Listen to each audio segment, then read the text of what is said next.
বাদুড়িয়ার মানুষ অস্বস্তির মধ্যে দিন কাটাচ্ছে, মানুষ শান্তি চায়। এই বার্তাকে সামনে রেখে পয়লা বৈশাখ উপলক্ষে ভোট প্রচারে তৃণমূলের টিকিট না পাওয়া সদ্য প্রাক্তন বাদুড়িয়ার কংগ্রেস প্রার্থী কাজী আব্দুর রহিম এবারে তৃণমূলের টিকিট না পেয়ে কংগ্রেসের প্রার্থী হয়েছেন কাজী আব্দুর রহিম। নববর্ষ উপলক্ষে তিনি পথ চলতি সাধারণ মানুষ দোকানদারদের সঙ্গে বাংলা নববর্ষের শুভেচ্ছা বিনিময় করেন।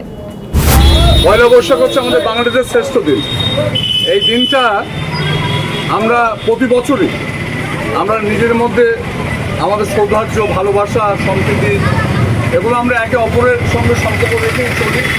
বাদুড়িয়া একটা সম্প্রীতির পীঠস্থান।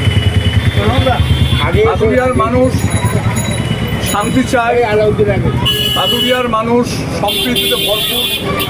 বাদুড়িয়ার মানুষ কখনোই কোনো অশুভ শক্তির কাছে মাথা নত করেনি। বাদুড়িয়ার মানুষ যে সৌভ্রাতৃত্ব যেটা বলে সেটার সঙ্গে ভীষণভাবে পরিচিত। পয়লা বৈশাখ একেবারে সবাই আমরা একসঙ্গে ছিলাম, আছি, থাকবো।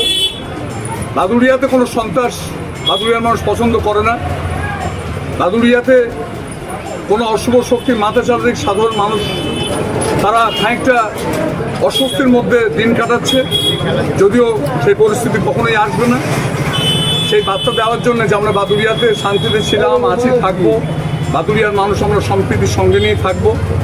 বাদুড়িয়ার ঐতিহ্য, ভারতবর্ষের ঐতিহ্য আমাদের যথারীতি সেইভাবে বহাল থাকবে।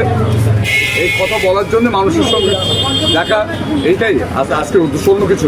আজকে তো সাধারণ মানুষের সাথে কথা বললেন, দোকানদারদের সাথে কথা বললেন, তাদের কোনো অভিযোগ শুনলেন বা আপনি কি বললেন? তারা সকলেই চাইছে যে শান্তিতে তারা থাকতে চায়। তাদের একটাই কথা যে আমরা যেভাবে ছিলাম সেই শান্তিতে থাকবো, আমাদের কিছু চাই না, আমরা শান্তিতে থাকতে চাই। এটাই বাদুড়িয়ার মানুষের একমাত্র দাবি। আমাদের ভিডিও ভালো লাগলে লাইক ও শেয়ার করুন, কমেন্ট সেকশনে আপনাদের মতামত জানান। আরও ভিডিও পেতে আমাদের চ্যানেলটিকে সাবস্ক্রাইব করুন এবং প্রতি মুহূর্তে খবরের আপডেট পেতে প্রেস করুন বেল আইকন।